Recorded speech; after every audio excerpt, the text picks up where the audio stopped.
بسم اللہ الرحمن الرحیم الحمد للہ رب العالمین اللہم صلی علی سیدنا و نبینا مولانا محمد وعلی آل سیدنا و نبینا مولانا محمد وعلی وسلم۔ یا الہ العالمین، سب بیٹھنے والوں کو قبول فرما۔ یا اللہ ہمارے گناہوں کو معاف فرما۔ اتنی دعا کرتے ہیں مولا کریم، بس ہمارے گناہوں کو معاف فرما دے، اے کریم معاف فرما دے۔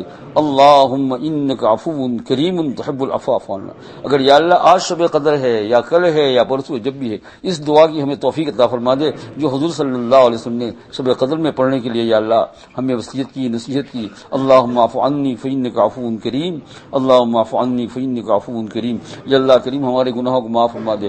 جتنے بیٹھے ہوئے ہیں مولا کریم، اب تک مولا کریم مجاہدہ کر کے محنت کر کے یا اللہ مسجد کے کونے کونے میں مولا کریم ان سب کو قبول فرما، اور انہی کی طرف میں یا اللہ مجھے بھی عطا فرما، مجھے بھی صحت عطا فرما، ساری مجلس والوں کو صحت عطا فرما، صحت و تندرستی عطا فرما، روحانی تندرستی عطا فرما اور جسمانی بھی عطا فرما۔ ہمارے والدین کی یا اللہ مغفرت فرما دے، ہمارے والدین کی مغفرت فرما دے یا اللہ، رشتہ داروں کی مغفرت فرما دے، جو گھر کے متعلقین میں آخرت پہنچ چکے ہیں مولا کریم ان کی مغفرت فرما، جو لوگ ہسپتالوں میں گھروں میں سب جگہ بیمار ہے، بہت سے لوگوں کے یا اللہ آج خبریں آئی ہے، ٹیلی فون سے بتایا انہوں نے مولا کریم اور زبانی بھی بتلایا ہے شفا کے لیے۔ اللہ تعالیٰ تو یا اللہ کریم تو ان کو شفا کاملہ عاجلہ عطا فرما۔ حضور اکرم صلی اللہ علیہ وسلم دعا کو وصلی اللہ تعالیٰ علی خیر خلق